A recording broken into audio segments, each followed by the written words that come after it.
Well, hello there, and welcome back. My name is Stephanie Safarian, and you're listening to episode 509 of Sustainable Minimalists.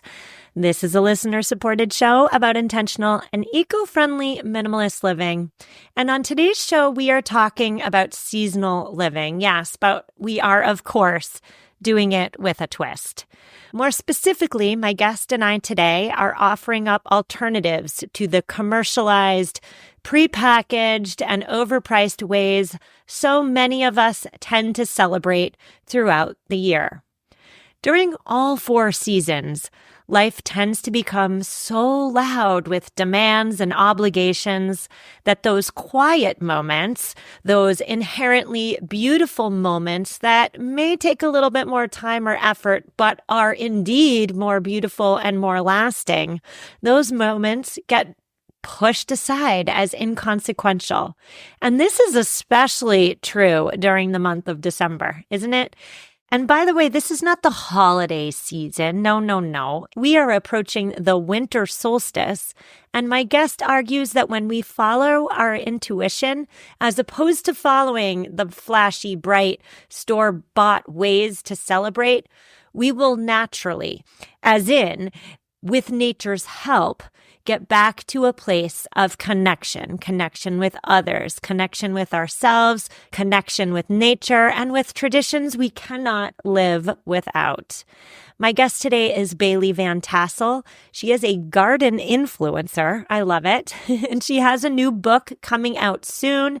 It's titled Kitchen Garden Living, Seasonal Growing and Eating from a Beautiful, Bountiful Food Garden. It's available for pre-order now.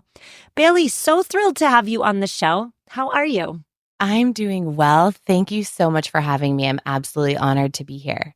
Well, I was so honored to be one of the first readers of your new book. It's out January 7th.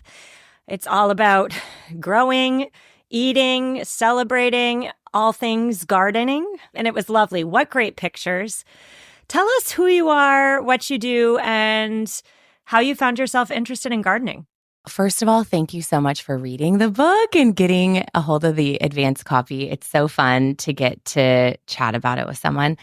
I am Bailey Van Tassel, and I'm really identify as just being like a wife and a mother, homemaker, and gardener. But I actually as well am a kitchen garden designer and an author. So I teach people how to garden. I help them design beautiful spaces, and I create content all around that, ultimately to be like an influencer of vegetable gardening. That's the ultimate goal. I love it. Instead of an influencer of cheap junk you can buy online, you're an influencer of gardening. That's so wonderful and beautiful. Well, I really enjoyed the beginning of your book because you have quite a story, a journey perhaps. You grew up on a farm. You rejected all things farm life. Now, correct me if I'm wrong, but then you had a moment in which you realized, oh my goodness, your parents were right about everything. Can you talk to me about all of that? Because I've personally also had moments of those where I realized now as a 40-year-old, my parents were also kind of right about everything. So go for it. Yes. Oh my gosh. It is the hero's journey that you never think you're going to experience. But grew up in this sort of ag community in Northern California, Sonoma County, where they have like a great Pinot in the Russian River and all of that. My parents had a little hobby farm, and I just felt, I thought I was very girly. I was into ballet, dance, art. My parents were like going to rodeos, wearing Wranglers, out in the dirt constantly. And it just didn't feel like a match for me. But something must have been baked in. And what I did realize as I started maturing and left home, met my husband, was that the people and the characters that surrounded me and in my upbringing were just absolute salt of the earth. And they cared so deeply about many things bigger than themselves. And I really felt like that the proximity to these wonderful people really did influence me in a way I wasn't even aware of until I started to really seek my own sense of purpose and grounding. And I had my first son, and all of a sudden I'm like, what world do I want him to inherit? And I was in, by that point, Southern California, and I had totally lived that leave home, high heels, briefcase, big job. I was traveling the world. I living in LA, all these things. And I just didn't feel depth and meaning and purpose in any of those pursuits. Like trying to make enough money to buy a Gucci bag was just so hollow for me. And when I got married and had my first son, that's when the light bulb started going off, because I just reverted back to what I was raised with, where I was like, okay, I need like land for my kids to run on, a garden for them to tend, animals for them to care for. How are they going to learn to be resilient and resourceful and thoughtful and compassionate without these natural influences and other people who have similar values? And that's when I started being like, oh my God, my parents were so right. They like moved us out to the country. They inserted manageable trials into our lives with the farm and the animals and everything we had going on. And it clicked for me, like, okay, I understand now, A, why they were drawn to it, B, why they really pursued it. And now I find myself doing the same thing. And it's been so fun, because my parents are just like, they just crack up. They think it's absolutely hysterical now that I'm like covered in compost and dirt all the time. And as a child, I was having actual tantrums if I had to go on a hike or get dirty.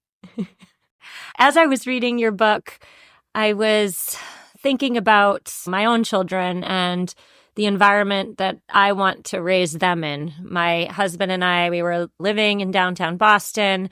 I wanted them to have more nature. We picked a suburb.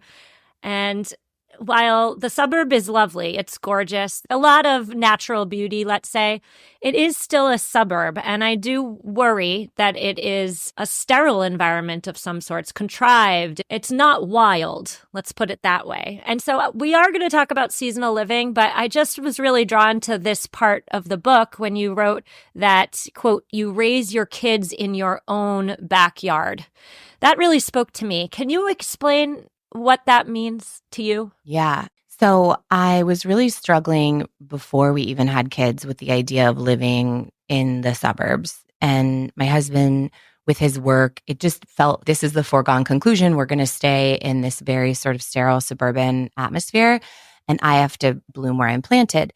And him and I were in a meeting with some men that I really respect, and I was lamenting about this. And I look back on it now, and I was actually being maybe like a little bit offensive, because I was like, I don't want to raise my kids in Southern California, in the suburbs, and griping about it, and realizing now, looking back, that was the life that these people chose for themselves. But the point that they made, which was so refreshing and no one had really encouraged me on, was you raise your children in your own backyard, meaning you have so much more control over what influences them and what they get exposed to. You are not like just a victim of the circumstance. So you really get to own that and be the example that you want to see in the world and that you want to set for your children. And so that really inspired me to infuse as much nature as I could and really follow my pursuits wholeheartedly. Where I started, I really wanted to garden. So I built 2 garden beds, which felt huge to me at the time and really did inform so much of the early years with my kids, where we were literally surrounded by concrete, and we found space for these 2 raised beds. We started gardening together. And then the reason I was able to have these 2 raised beds is I had convinced our homeowners association to let me use like a dead patch of lawn to convert it to raised beds. And then I would share everything I grew with the neighborhood. And I did. So my son, my firstborn, I have 3 kids. He was 8 months old. We have this garden. We start growing things. And we would, even our first harvest, a ton of basil. At that point, he was maybe 10 months, almost a year, 11, 12, 13 months old, just learning to walk. We bundled up all these veggies that we grew, and he came with me door to door. I think there were like 8 or 9 townhouses is really what we were living at the end of a cul-de-sac. And we'd knock on the door and deliver these little bundles. I'd bundle them up with twine and a little note and give everyone their fresh veggies. And we didn't really know our neighbors. You know, Southern California is not like a super neighborly place all the time. There were a lot of sort of older folks there. And it became such a highlight of our lives. And it really exemplified this concept of I chose to start gardening and to include my son and to go door to door. We brought the community in. It started to become a thing. Everyone got to know each other better. People are trying herbs and veggies they've never tasted before. And it was just so beautiful to see how much we could control and how much we could infuse our life with something meaningful and nature-based and just really create from scratch something out of nothing. And it was that full circle moment of, okay, I got this. I can find ways to create the feeling that I want for my kids. I love that. The feeling you want for your kids. That is the perfect segue into the topic we're discussing today, which is, of course, seasonal living. And bringing this back to suburbia, this is a rhetorical question, but if you know the answer, please give it to me. When did seasonal living become synonymous with blow up lawn decorations? We're leaving fall, and I did not grow up in the 80s and 90s with blow up Halloween lawn decorations or Christmas, Hanukkah lawn decorations either. When did seasonal living become so darn commercialized? That's question one. Again, rhetorical. But question two is, we tend to think of seasonal living as buying stuff. So for autumn, it is, of course, the pumpkin spice latte, the big chunky sweater or a scarf with, again, the blow-ups all over the front lawn. I'm going to go out on a limb and assume that's not what seasonal living is for you, especially as you're trying to, again, create that feeling for your children. So how would you define seasonal living? Yeah, I would define seasonal living as responding to and interacting with nature at your feet. And I think of that quote, be where your feet are, but it's really co-creating with Mother Nature, not to sound like crunchy or woo-woo, but it's really embracing your natural environment and weaving what's readily available outside your front door into your daily rhythms and into your traditions, and anchoring yourself to those inevitable moments that will happen naturally, as opposed to thinking you need to go like acquire something new and shiny and fabricated to get yourself in the mood. It's really much more of an awareness and this sort of dance with nature and bringing it into your life that I feel like, especially in a more suburban city, fast-paced, sort of commercialized environment, it really helps you slow down, be present, and go seeking things that can unlock a lot more joy and just natural contentedness throughout the seasons that I feel like is really soothing for us as humans, and certainly is for children, so that you create a longing for nature and its undulations, really. Because there are things, I feel like people, it's like, oh, they always want to complain about the weather no matter where you live. But there's so much beauty in each of these seasons. And if we can learn to really lean into what they have to offer and really be aware of our natural environment, I find that it helps us really genuinely live more content lives. Yeah, what I hear you saying there is it's about tuning into, you use the words undulations, which is so lovely, tuning into the rhythm of nature and living in tune with nature, perhaps, as opposed to just, we're in the winter solstice right now, as opposed to just going to the store, being bombarded with all the stuff, frankly, the lights, the noise, the sales, the deals, all the stuff. Instead of letting advertisements and our commercialized culture set the stage and set the rhythms, let's take a step back and let nature be our guide. And I'm going to ask you about how do we do that. For a lot of us, especially those of us in suburbia, that sounds new and novel. It's not. Human beings have been doing that since the beginning of time. So I'm going to ask you how, but I'd love to drill down a little bit more on the why. What benefits have you experienced from stepping back from the commercialization, especially around the winter solstice, and stepping into those rhythms of nature, those undulations of the natural world. Yeah. And I realize it sounds really like ethereal and very nature woman when it's okay, I have to go actually buy Christmas gifts for people. And people, it maybe sounds very, I don't even know, just lost in time. And I'm a very modern woman, person, mother. Like we live a very modern life as well. But this is what really anchors us. So an example is we have this beautiful hedgerow on our property.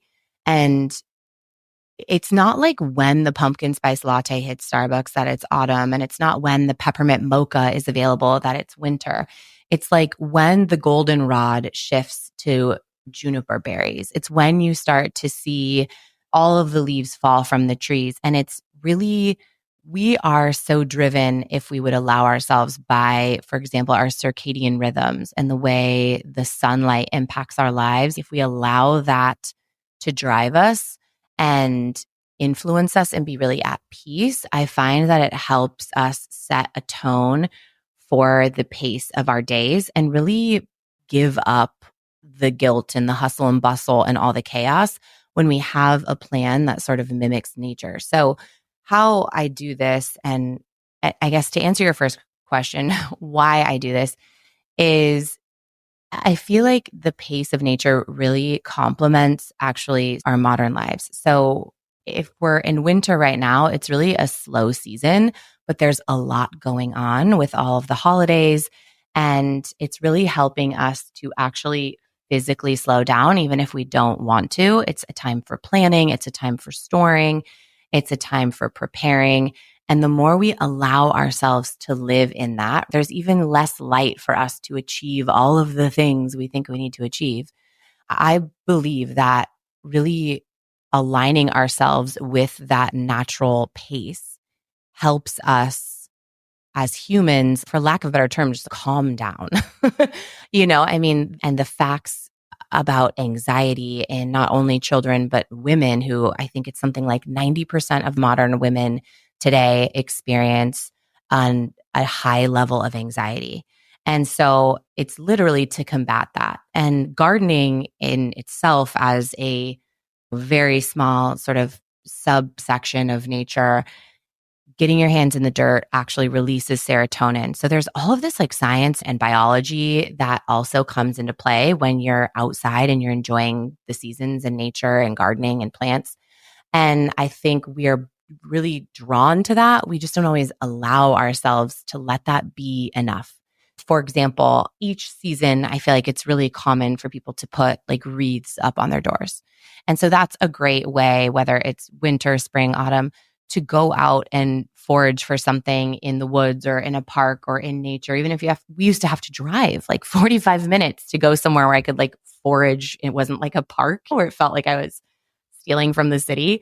But that becomes a ritual. That becomes a tradition. And then it's okay, this winter, we're going to go out and find like holly berries and we're going to make something with them.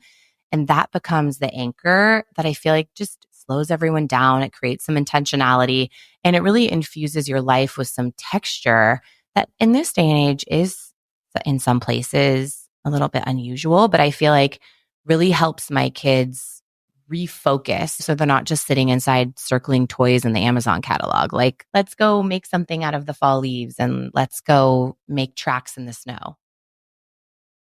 It's time for a quick sponsor break, and I have a question for you.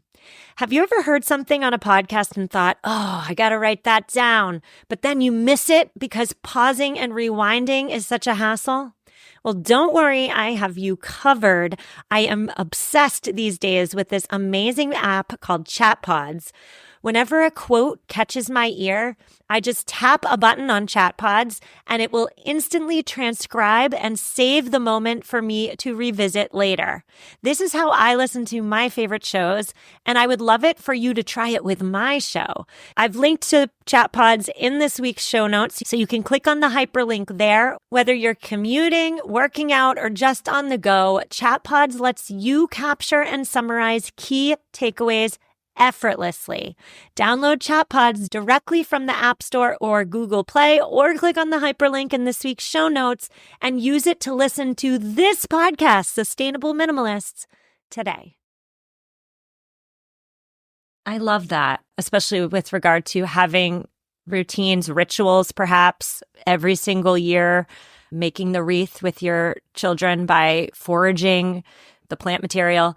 I would say in my home, we try to do the same as well. In autumn, every year, we make a scarecrow with all the leaves and pine needles that have fallen on our lawn. I've been doing this with my oldest daughter she's 10. We've probably been doing it for about 8 years. And I should say the scarecrow wears the same clothes every year. The scarecrow does have a name. His name is Freddie.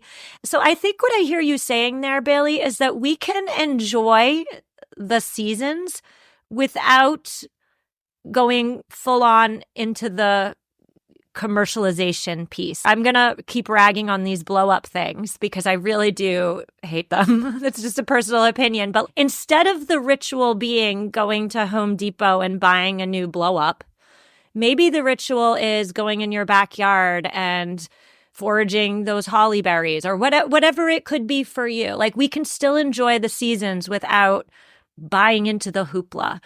I was just thinking about the concept of minimalism. And so it's the other part of it I talk about with the kids is we're not trying to just acquire all the things where it's like each year you're bringing out 17 Rubbermaids full of winter and Christmas decor. And it's, God forbid, it's Nordic Christmas, Pinterest season, and it's not Irish Christmas. And now you got to go from plaid to neutrals. Let's go out and enjoy the seasons. And then we let it go. And then it's done. We've made like these little wax leaf garlands where we like collect new fallen leaves and we make a garland out of it. And then when it's done, and we get to look forward to that next year, but we release it and we move with the season. And so, now in winter, we're embracing all of our fun winter traditions, and maybe we're making our gingerbread cookies. And then when that's done, in spring, we're not doing gingerbread cookies. In spring, we're doing shortbread cookies with flowers or whatever. But that's what it means to succumb to it. And you're not just like amassing all this stuff and buying into all the trends. You get to set your own pace and really just absolve yourself of that frenzy. Yes.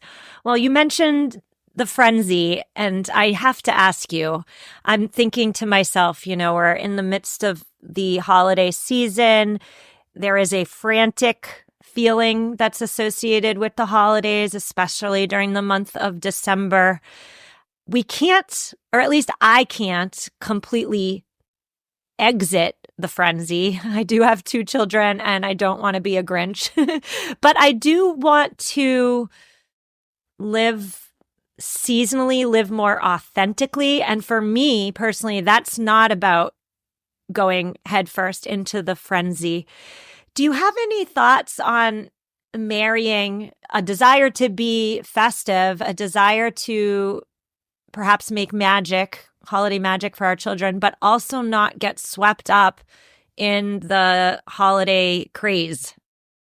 We have a lot of like ultra modern traditions too. Every year we, go to the certain Christmas tree lightings and we go to holiday parties, and our kids do get gifts and all of that.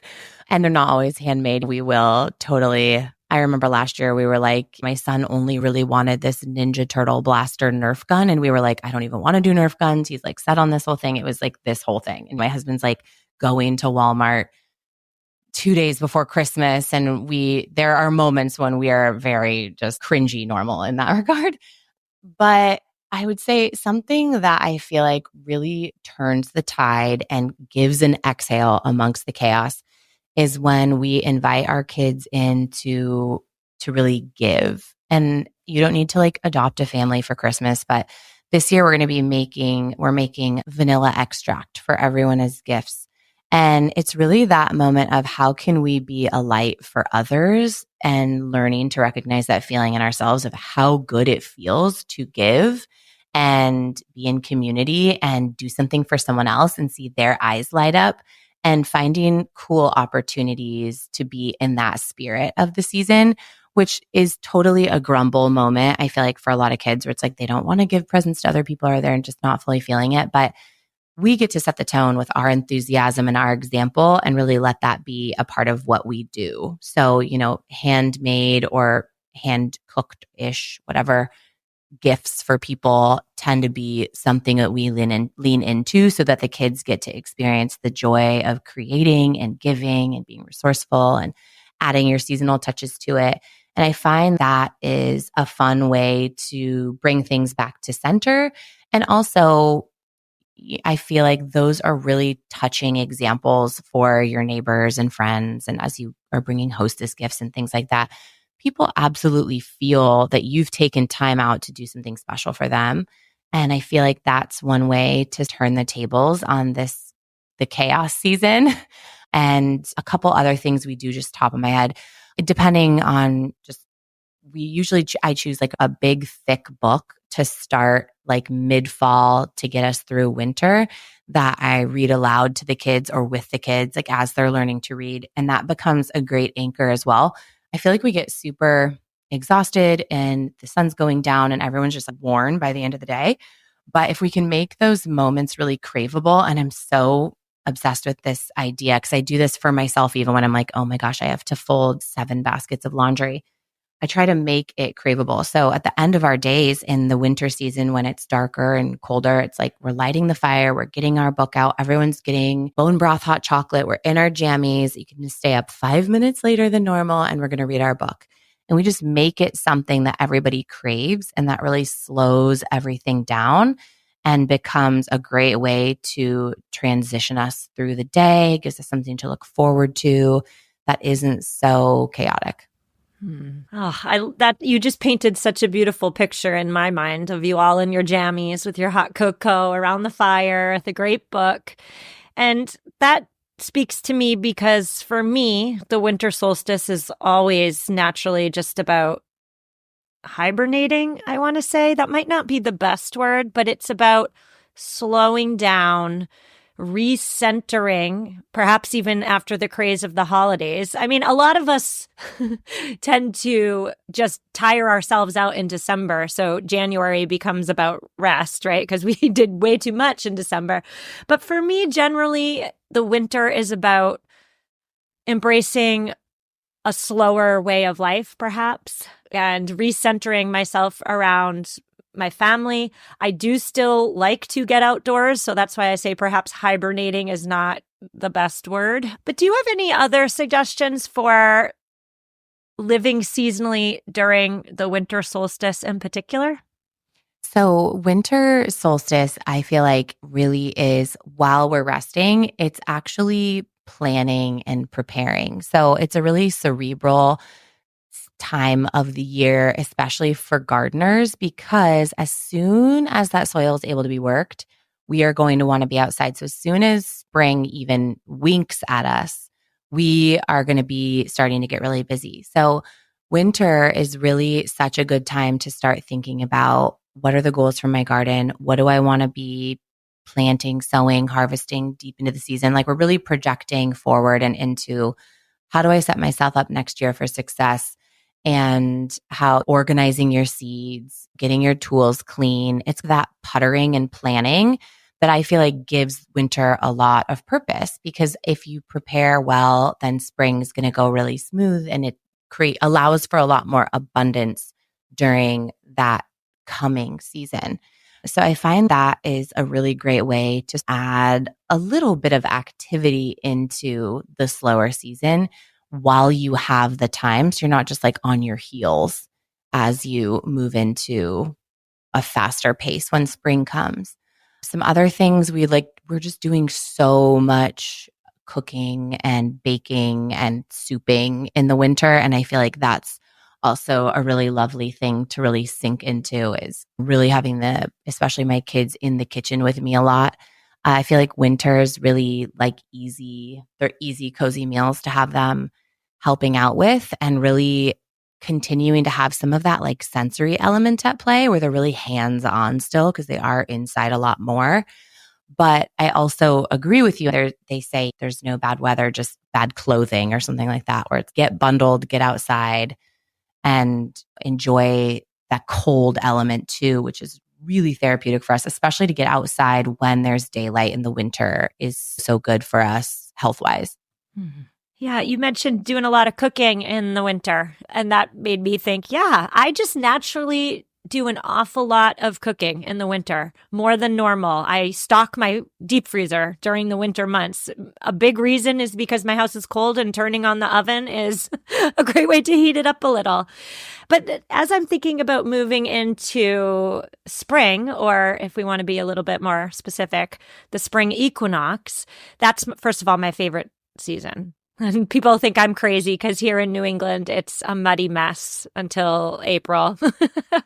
But for me, spring is about obviously rebirth, but like rejuvenation, coming out of the slower pace and back into setting new goals, getting back out there, I guess is the best way I can put it. So before we wrap up, Bailey, I'm just wondering, do you have any suggestions for how I can best enjoy my favorite season, which of course is the spring equinox, without going to Home Goods or some store and buying all new stuff with pastels and flowers on it? Yeah, it's a well-timed question. Depending on where you are, you still might be able to get some bulbs in the ground now so that by spring you have flowers popping up out of the soil, like even in the chilly part of spring. So you could even force some bulbs inside. Now is a great time to do that. In winter, we prepare for spring in that way too, where we're planting bulbs even inside like amaryllis or paper whites. And we can really look forward to that component of spring and really having those fresh bulbs come up, remind us that it's a new beginning and it's ready to get out there again.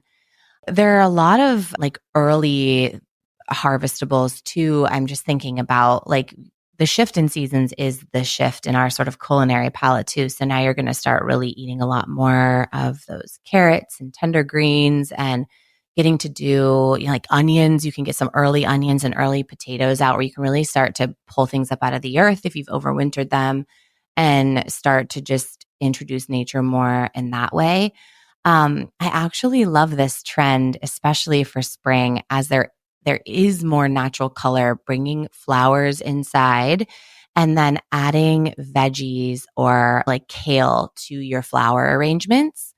A lot of edible flowers do fantastic in that early spring. So we're thinking like pansies. These are all great ways to get some edible flowers in the mix with what you're cooking, but preserving them and doing some fun crafts. Like this is in the book too, like making bookmarks or little gift tags, like really starting to embrace like flower power, getting all of these blooms folded in. Roses are going to start coming back to life. And I think it's a really good time as well to bring some of those heavily scented blooms inside as they're waking up, and really that whole spring cleaning concept. I feel like it's actually best done in winter so that as spring emerges, you just have a fresh start when you change the sheets on the bed and start to really bring nature inside into your home decor in that sense. We're cleaning out all the like heaviness of the house and bringing in light, wispy flowers and vines to start indicating that spring is here. Spring for me is all about starting seeds inside. And there's something about seeing those little seedlings pop out of the dirt. My daughters get so darn excited. I get so darn excited. Spring is also in my household about putting on the boots and going for lots of hikes. It's just so silly, but I just love seeing rebirth through plants poking up through the ground after a long, snowy winter. Just one more thought here, Bailey. I'm thinking a lot about the connections between seasonal living throughout the year, yes, but also embracing seasons of life, right? Like I'm in a season of life right now in which I feel like I'm in my caretaking season. Let's put it like that. It's less about earning accolades and having amazing experiences. And it's more about supporting my daughters, supporting my parents, supporting those closest to me. I'm in my caretaking era. Do you have any connections to make between embracing seasons of life and embracing a life that's centered around the garden, around the outdoors? And I'm sorry, that's a really tough question. I'm sorry about it. No, I have an answer, and I don't know if it's going to sound morbid, but for one, I think we've really lost sight as a culture of the seasons that women go through and finding a lot of significance within them. I feel like I was just reading something about this where there's so much glory for the maiden and the matriarch. There's like the young maiden when you're like in your peak. You look beautiful, no fine lines, no gray hairs. You're energetic. You've got full red lips. You're like living your dream. And then you're in those middle years, like you're talking about the caretaker years, or maybe they are when you start to rediscover creativity, purpose a little bit, but you're still really beholden to some of the caretaking and obligations that you need to lean into and that we all love, but sometimes just are a lot. And then there's that matriarch year where you're sort of revered as the queen bee of the family. And so these middle years get lost a little bit, but in the garden, those are the harvest years. So I talk about this with my kids too. And I can't even remember if this made it into the book. I wanted to tell the story of my father passing because I got to be with him in his absolute final moments. And it was one of the most beautiful experiences I've ever had. And it can be challenging depending on your scenario or whatever. But in the garden, in nature and life, we see this where there's the spring, there's like the maiden, right? And everything's being planted and started. It's very hopeful. And then you've got that mid-season, you've got summer. It's pressure, it's heat, it's wilting. You're working really hard to make sure that there's fruit and vegetable to harvest. And then you go into autumn and winter where things slow down. You enjoy your harvest in the fall. And then in winter, we go back into hibernation and prepare to be reborn. These are the closing chapters where we're really at peace. It's so peaceful. If you're standing in a field filled with snow, watching snowflakes fall from the sky, like that is peace. And that is winter to me. And I feel like that's the actual human experience completely mimics nature in this way. And similar to what I was saying at the beginning of the conversation, the more that we can be where our feet are, be in the season that we're in and find like these absolute sparkling nuggets of beauty within it that we get to look forward to, the more I feel like we really are honoring ourselves and where we've been, where we are, and where we're going without any of that like disdain for what's to come. If you're worried about, someone asked me the other day what my age was, and I was like, oh, I'm like stoked to talk about it. I don't care. That doesn't offend me for someone to ask me that. And so I think, especially for women, as we are, I'm 37. So I'm like, my girlfriends and I are all joking that we're like, are we middle-aged? Are we entering middle age? And it's shifting our identities a little bit.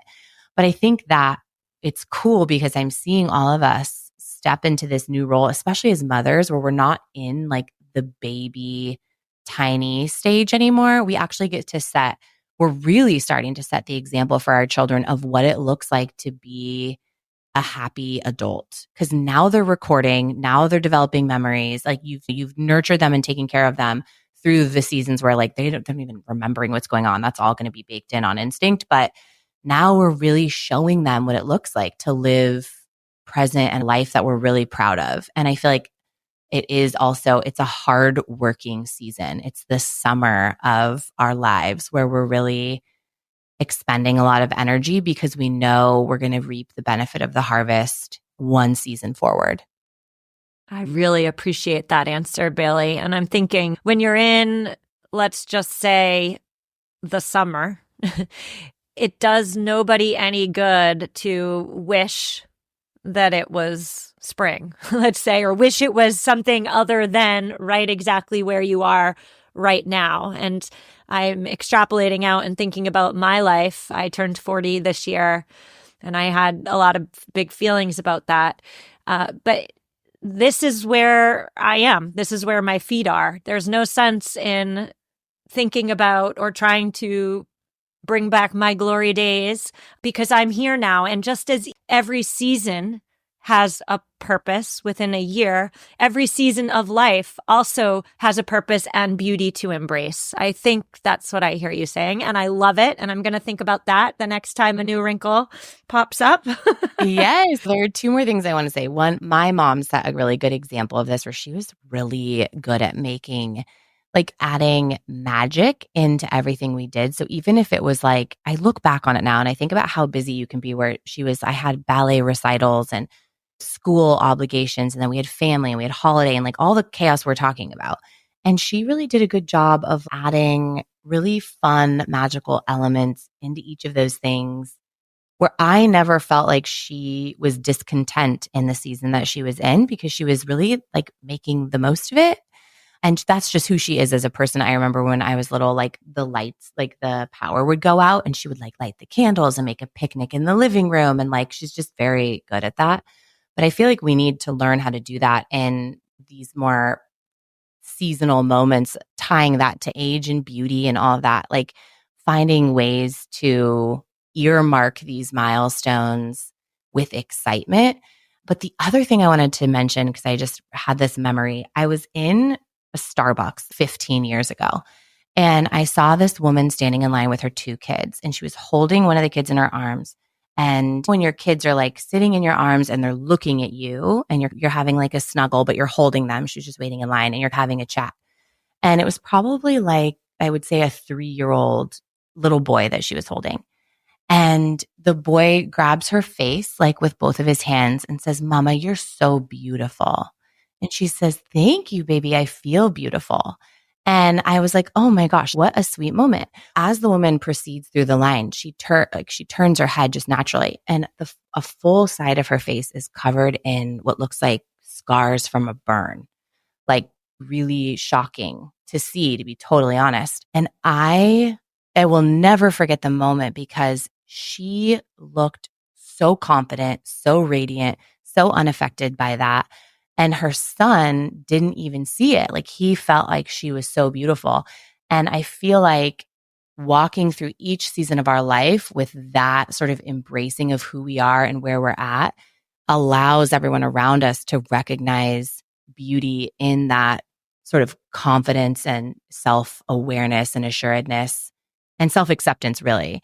So this obviously is now like going beyond just seasons, but I felt compelled to share that story because it reminds me, as we're all changing, there are those moments where you don't feel beautiful or you're wishing for your dewy glass skin from a decade ago. Yeah, I'm getting a little emotional. What a beautiful story. Thank you for sharing that. Well, let's talk about your book, Kitchen Garden Living, Seasonal Growing and Eating from a Beautiful, Bountiful Food Garden. I love it. Tell us when it comes out, where we can find it, where we can find you, all the good stuff. Yes, thank you. Kitchen Garden Living comes out January 7th, but it's available right now on Amazon for pre-order. Pre-orders matter so much for authors. It tells the bookstore gods that you are excited and helps them stock the shelves. It's all about how to actually grow and tend to and design a kitchen garden, as well as some of these seasonal living tips, how to get the community involved, how to really live your life with the garden as an anchor within it, so we can reorient ourselves in that direction. But you can find me at baileyvantassel.com. There's information and links to buy the book there. And then I'm also most active over on Instagram. Also just Bailey Van Tassel is my handle. I'm very responsive to DMs and questions and all the things. I really enjoyed our conversation, Bailey. I wish you so much success with the new book and happy winter. Thank you. You as well. Listeners, that's a wrap. My friends, show notes are at mamaminimalist.com/509. Now you have homework today. The homework is you have 1 week to do it. Watch Buy Now on Netflix if you haven't watched it already. So many of you have been reaching out to me saying, "Oh my gosh, have you seen it? It's so good. What a great documentary." So yes, it's a documentary on Netflix. It came out 2 weeks ago. It's titled Buy Now. Your homework is to watch the documentary. And then part 2 of your homework is to DM me on Insta, or you can email me your biggest takeaway from the film. I may use your first name only, and your comment in a future episode, but that's your homework. Watch it. You'll enjoy it. Trust me. It's well done. Very well done. And then DM me the thing that made your mouth drop open. Okay, that's your homework. Next up, really quick reminder, this show is listener supported. And guess what? This show needs about 200 more supporters. My plan was to keep the show running until the end of this year, until the end of 2024, and then see where it was at from a financial perspective. The answer to where the show is at is it's not in a great place financially, unfortunately. So if you are in the spirit of giving during this winter solstice, please consider giving to this show by becoming a supporter to keep it in existence into 2025 and beyond. You can do so on Substack or Apple Podcasts. And thank you. And by the way, to sweeten the pot a little bit, Thursday's episode of this week will be only for subscribers. It's all about how to give the perfect gift. Now, this topic has been on my mind for a long darn time. I have scoured all reputable sources and have put together an epic, and I do mean epic list of ideas for gift giving in ways that your recipients will love. So not harmful to the planet, not unnecessarily wasteful, but ways that still show your love. Because at the end of the day, that's what giving a gift is, right? Showing somebody with a thing that they mean something to you. So that's a brand new episode. It's only for subscribers. It comes out on Thursday. I will see you then. Reach out if you need me, and take care.